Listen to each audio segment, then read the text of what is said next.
नमस्कार। और बाजार की इस मौजूदा उथल-पुथल पर हमारी आज की खास चर्चा में आपका स्वागत है। आज है शुक्रवार 26 सितंबर 2025 और भारतीय शेयर बाजार भई एक बहुत ही नाजुक मोड़ पर खड़ा है। कल वो जो आरबीआई की पॉलिसी आई ना, हम्म। उसके बाद जो बिकवाली हुई, अरे उसने तो बाजार को हिला ही दिया है। और ऐसा लग रहा है कि आज लगातार छठा दिन हो सकता है जब बाजार लाल निशान में बंद हो। हमारे पास कई तरह की जानकारी है, मार्केट रिपोर्ट्स हैं, खबरें हैं, टेक्निकल चार्ट्स भी हैं। इन सब के जरिए हम कोशिश करेंगे कि ये पूरी तस्वीर समझी जाए। हमारा लक्ष्य है कि इन सभी स्रोतों से मतलब सबसे जरूरी बातें निकालें और समझें कि भाई निवेशकों और ट्रेडर्स के लिए इसके मायने क्या हैं। खासकर निफ्टी की एक्सपायरी भी तो आ रही है नजदीक। हम्म। तो शुरुआत करते हैं कल के घटनाक्रम से। आरबीआई पॉलिसी में ब्याज दरों में कटौती की उम्मीदें तो थी, पर जब ऐसा हुआ नहीं तो बाजार में जो गिरावट आई वो काफी तेज थी। ये अप्रत्याशित था या इसकी आशंका थी आपको? देखिए, उम्मीदें तो बहुत थीं, हाँ, खासकर ग्रोथ को सहारा देने के लिए। लेकिन आरबीआई ने महंगाई पर फोकस बनाए रखा और दरें वो वैसी की वैसी रखीं। और नतीजा, बाजार ने इसे आप कह सकती हैं नकारात्मक रूप से लिया और भारी बिकवाली शुरू हो गई। निफ्टी 25,000 के उस अहम मनोवैज्ञानिक स्तर से नीचे फिसल गया, हाँ, वो 25,000 का लेवल। जिस पर सबकी नजरें थीं। और साथ ही सेंसेक्स भी 81,425 के अपने सपोर्ट लेवल को तोड़ गया। ये सिर्फ एक गिरावट नहीं है, बल्कि एक गंभीर टेक्निकल ब्रेकडाउन का संकेत है। मतलब तकनीकी चार्ट्स पर मंदी के साफ संकेत दिख रहे हैं। आपने 25,000 के स्तर का जिक्र किया। ये आंकड़ा इतना खास क्यों बन गया था? इसके टूटने का मतलब क्या निकाला जाए? देखिए, ये सिर्फ एक नंबर नहीं था।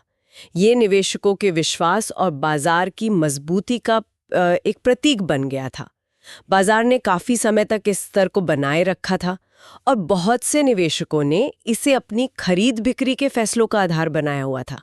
तो इसके नीचे फिसलने का सीधा मतलब है कि बाजार में डर हावी हो रहा है, जिसे हम फियर साइकोलॉजी कहते हैं। हाँ, डर का माहौल। बिल्कुल। रिटेल निवेशकों में अक्सर घबराहट देखने को मिलती है। कई लोगों के स्टॉप लॉस ऑर्डर ट्रिगर हुए होंगे। अच्छा। यानी नुकसान को सीमित करने के लिए उन्होंने जो बिक्री के ऑटोमेटिक ऑर्डर लगाए थे वो एक्टिवेट हो गए। इससे बिकवाली और बढ़ गई। तो ये तो हुआ मनोवैज्ञानिक असर।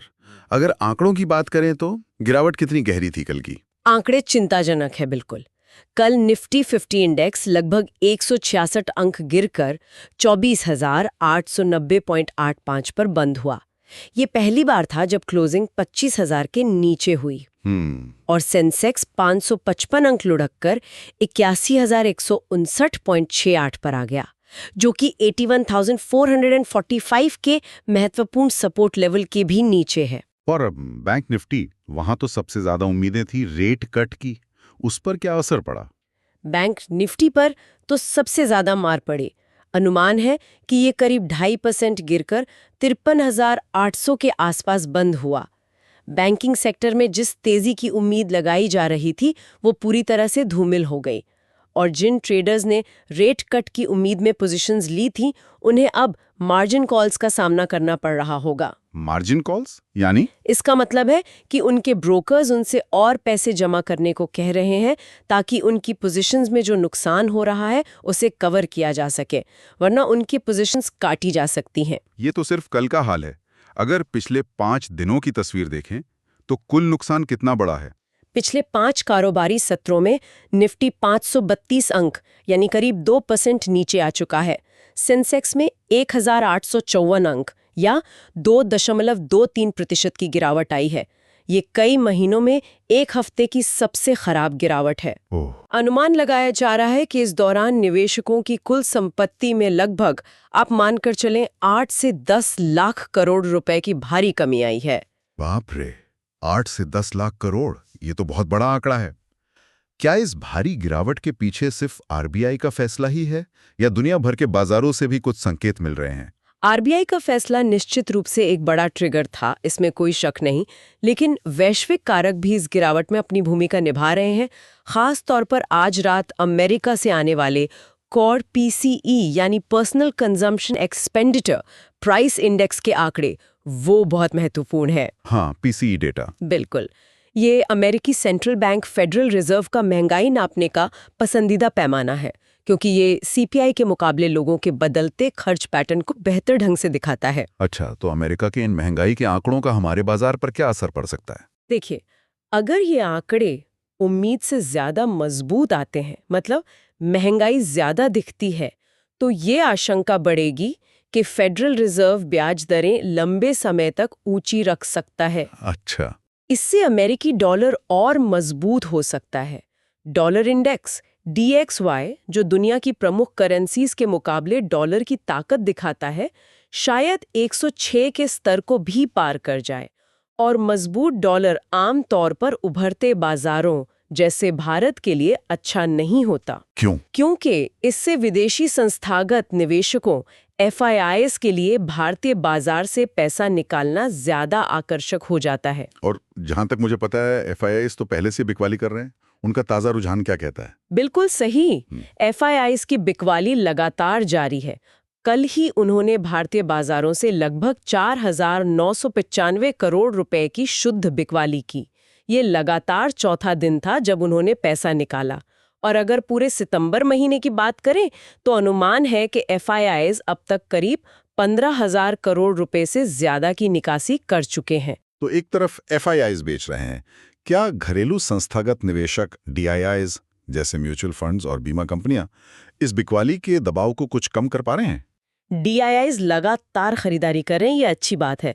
कल उन्होंने 5,103 करोड़ रुपए की खरीदारी की और ये लगातार 23वां सत्र था जब वे नेट खरीदार रहे। अच्छा, 23वां। हाँ, लेकिन समस्या ये है कि उनकी खरीदारी FIIs की भारी बिकवाली के वजन को पूरी तरह से संतुलित नहीं कर पा रही है। FIIs का प्रभाव अभी ज्यादा दिख रहा है। तो ये विदेशी और घरेलू निवेशकों का पैसा लगाने और निकालने का खेल, ये सीधे तौर पर बाजार के तकनीकी स्तरों पर असर डाल रहा होगा? हाँ, अब चार्ट्स क्या कहानी कह रहे हैं। निफ्टी के लिए अब कौन से स्तर अहम हो गए हैं? बिल्कुल, जैसा हमने बात की, निफ्टी 24,890 पर है, यानी 25,000 के नीचे। अब नीचे की तरफ सबसे महत्वपूर्ण सपोर्ट जोन है 24,750 से 24,800 के बीच। ये एक ऐसा क्षेत्र है जहां पहले भी खरीदारी देखने को मिली है। इसे हम एक मजबूत डिमांड जोन कह सकते हैं। Demand zone, okay. अगर बाजार इस स्तर को भी तोड़ देता है तो गिरावट और बढ़ सकती है और निफ्टी 24,500 24,600 तक फिसल सकता है। ऊपर की तरफ जो 25,000 का स्तर पहले एक मजबूत सपोर्ट था, अब वही एक बड़ी रुकावट या रेजिस्टेंस बन गया है। जो सपोर्ट था वो अब रेजिस्टेंस बन गया है। और बैंक निफ्टी जो सबसे ज्यादा टूटा है, उसके लिए अहम स्तर क्या है? बैंक निफ्टी लगभग 53,800 के पास है। इसके लिए तत्काल सपोर्ट 53,500 से 53,700 के बीच देखा जा रहा है। अगर यहां से कोई रिकवरी आती भी है तो उसे 54,500 के स्तर को पार करना होगा, तभी कुछ भरोसा लौटेगा। लेकिन फिलहाल, जैसा हमने कहा, बैंकिंग सेक्टर में निराशा का माहौल है। सेंसेक्स का क्या हाल है, खासकर 81,425 के टूटने के बाद? सेंसेक्स 81,159 पर है। अब जो 81,425, 81,500 का जोन पहले सपोर्ट का काम कर रहा था, वही अब एक मजबूत रेजिस्टेंस बन गया है। ठीक है। अगर गिरावट जारी रहती है तो अगला देखने लायक स्तर 80,200 से 80,500 का जोन हो सकता है। ये तो हुई मौजूदा तकनीकी स्थिति। अब थोड़ा आगे देखते हैं। अगले हफ्ते मंगलवार 30 सितंबर को निफ्टी की साप्ताहिक एक्सपायरी भी है। हाँ, एक्सपायरी पास होने से ये हफ्ता और भी अहम हो जाता है। बाजार का सेंटिमेंट इस समय बेहद मंदी का है, मतलब बेरिश है। वॉलेटिलिटी इंडेक्स, जिसे विक्स या फियर इंडेक्स भी कहते हैं, वो 12-13 से ऊपर बना हुआ है, जो बाजार में बढ़ी हुई घबराहट और उतार चढ़ाव का संकेत देता है। हाँ, विक्स ऊपर है। तो ऐसी थोड़ी डरावनी सी स्थिति में सबसे ज्यादा किस रणनीति के चलने की संभावना दिखती है? मौजूदा हालात को देखते हुए सबसे ज्यादा संभावना वाली रणनीति, शायद 65% कह सकते हैं, बेयर पुट स्प्रेड लग रही है। Bear put spread? हाँ, इसके पीछे तर्क ये है कि बाजार लगातार 5 दिन गिरा है, 25,000 का अहम स्तर टूट चुका है और वैश्विक संकेत भी बहुत सहायक नहीं है। इसलिए कमजोरी जारी रह सकती है। यह रणनीति मूल रूप से बाजार में गिरावट पर दांव लगाती है, लेकिन एक खास तरीके से, जिससे अधिकतम नुकसान सीमित रहता है। अच्छा, इसे लागू कैसे किया जाता है और इसमें जोखिम कितना है? इसमें आप एक पुट ऑप्शन खरीदते हैं जो आपको एक निश्चित स्तर पर बेचने का अधिकार देता है। जैसे मान लीजिए निफ्टी 24,800 का पुट खरीदना, और साथ ही लागत कम करने और जोखिम सीमित करने के लिए आप एक निचले स्तर का पुट ऑप्शन बेचते हैं, जैसे निफ्टी 24,500 का पुट बेचना।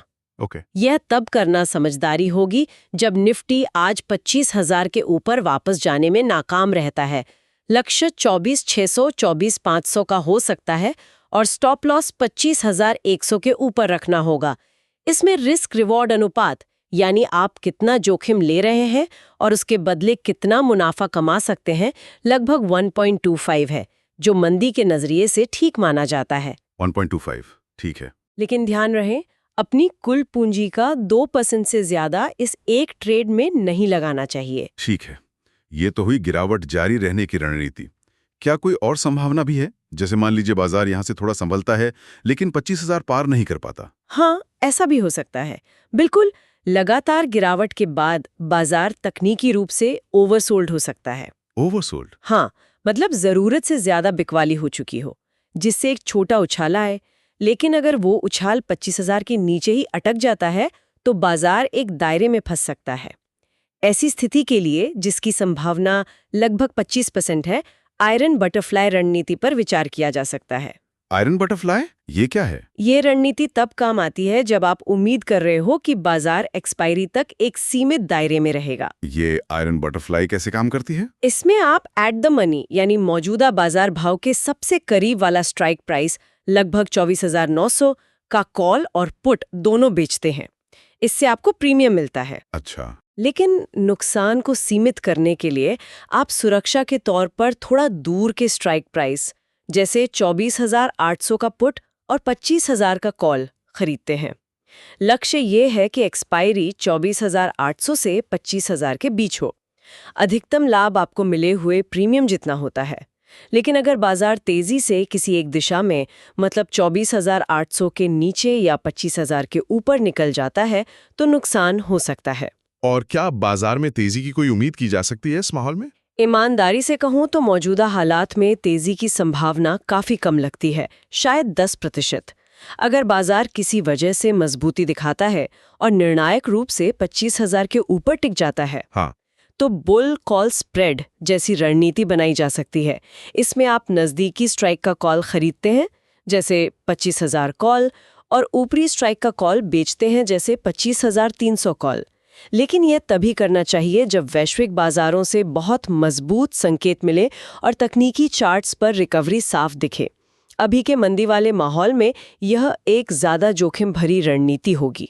इस गिरावट भरे माहौल में क्या कुछ ऐसे सेक्टर्स हैं जहां निवेशक थोड़ी राहत ढूंढ सकते हैं या जिनसे फिलहाल दूरी बनाए रखना बेहतर है? बिल्कुल, ऐसे समय में निवेशक अक्सर डिफेंसिव सेक्टर्स की ओर देखते हैं। डिफेंसिव? हाँ, यानी वे कंपनियां जिनके बिजनेस पर आर्थिक उतार चढ़ाव का असर कम पड़ता है। एफएमसीजी सेक्टर जैसे आईटीसी, एचयूएल, नेस्टले एक अच्छा उदाहरण है, क्योंकि लोग रोजमर्रा की जरूरी चीजें खरीदना बंद नहीं करते। सही बात है। फार्मा सेक्टर भी, जैसे डॉक्टर रेड्डीज, सिप्ला, पारंपरिक रूप से डिफेंसिव माना जाता है और कमजोर रुपया इनके एक्सपोर्ट्स के लिए भी फायदेमंद हो सकता है।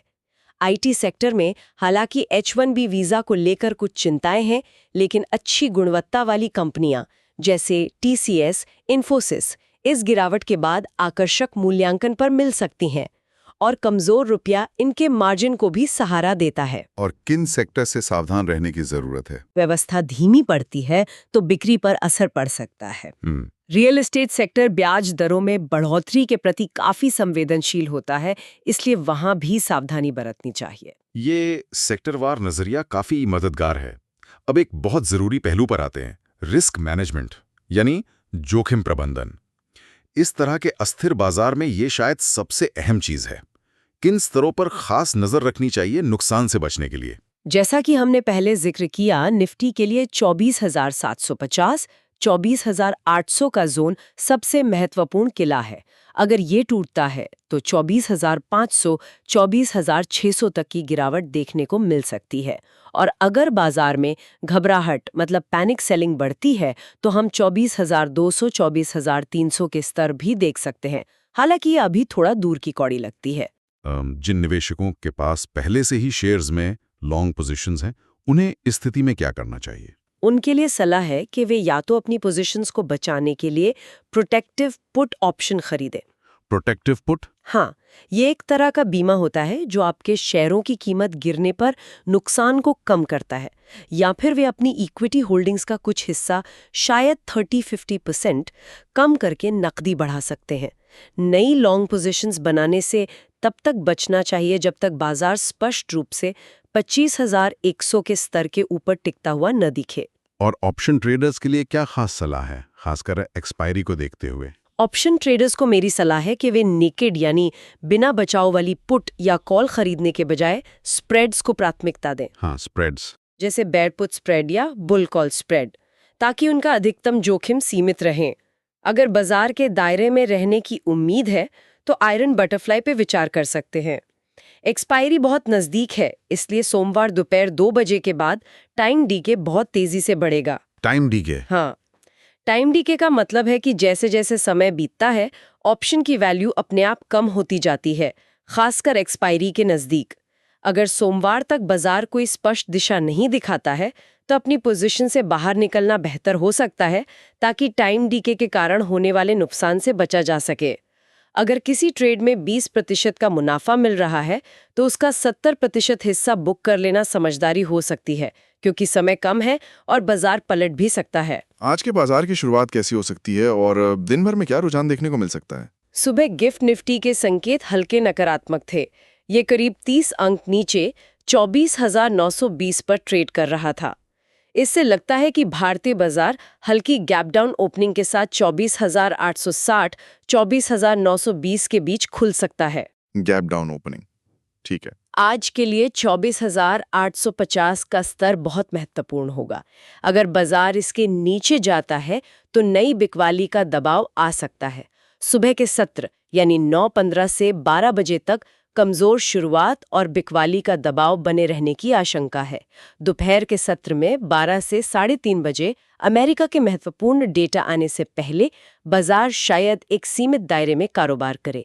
रात 8:30 बजे आने वाले यूएस कोर पीसीई डेटा का असली असर सोमवार को बाजार खुलने पर ही दिखेगा। अलग अलग तरह के निवेशकों, ट्रेडर्स के लिए अगर आप कुछ संक्षिप्त सलाह दें तो क्या होगी? देखिए, कंजर्वेटिव यानी रूढ़िवादी निवेशकों को मेरी सलाह है कि वे अपनी इक्विटी होल्डिंग घटाकर पोर्टफोलियो का 30-40% कर दें और मजबूत फंडामेंटल्स वाले डिफेंसिव स्टॉक्स पर ध्यान केंद्रित करें। जब तक रिकवरी के साफ संकेत न मिले, नए निवेश से बचें। अपने पास 40-50% नकदी रखें ताकि भविष्य में गिरावट में खरीदारी के मौकों का फायदा उठा सकें। एक्टिव ट्रेडर्स को तब तक शॉर्ट टर्म बेरिश यानी मंदी का नजरिया रखना चाहिए जब तक 25,000 का स्तर निर्णायक रूप से वापस हासिल न हो जाए। जोखिम कम करने के लिए बेयर स्प्रेड जैसी रणनीतियों का इस्तेमाल करें और ज्यादा उतार चढ़ाव के कारण स्टॉप लॉस का सख्ती से पालन करें। ऑप्शन ट्रेडर्स को स्प्रेड्स को प्राथमिकता देनी चाहिए और एक्सपायरी नजदीक होने के कारण सोमवार तक पोजीशन से निकलने या कम करने पर विचार करना चाहिए। वीकेंड आने वाला है, क्या वीकेंड पर पोजीशंस रखने के बारे में कोई खास रणनीति होनी चाहिए? मौजूदा अस्थिरता को देखते हुए वीकेंड पर पोजीशंस, खासकर ऑप्शंस में रखने से बचना बेहतर है। हाँ, वीकेंड रिस्क रहता। बिल्कुल, क्योंकि इस दौरान अमेरिका से डेटा आएगा, फेड अधिकारियों के बयान आ सकते हैं जिनका असर सोमवार की सुबह बाजार पर दिख सकता है। इन वैश्विक संकेतों पर नजर बनाए रखें और देखें कि उनका डॉलर और दुनिया भर के बाजारों पर क्या असर होता है। ये भी देखें कि FIIs का पैसा निकालना जारी रहता है या उसमें कमी आती है। अगर बाजार में कोई उछाल आता है जैसे 24,950 के ऊपर, तो कुछ मुनाफा वसूली करने पर विचार किया जा सकता है। इस समय का उपयोग अच्छी गुणवत्ता वाले शेयरों की लिस्ट बनाने में करें जिन्हें आप भविष्य में बड़ी गिरावट आने पर खरीदना चाहेंगे। लेकिन खरीदारी की जल्दबाजी न करें। बिल्कुल, खरीदारी करने की जल्दबाजी बिल्कुल ना करें। सही मौके का धैर्यपूर्वक इंतजार करें। तो कुल मिलाकर बाजार इस वक्त एक बहुत ही आप कह सकते हैं नाजुक और अनिश्चितता भरे मोड़ पर खड़ा है। 25,000 का अहम मनोवैज्ञानिक स्तर टूटने से निवेशकों का भरोसा डगमगाया है और तकनीकी तौर पर बिकवाली का दबाव साफ दिख रहा है। हाँ बिल्कुल, अब सारी नजरें 24,750, 24,800 के उस महत्वपूर्ण सपोर्ट जोन पर टिकी हैं।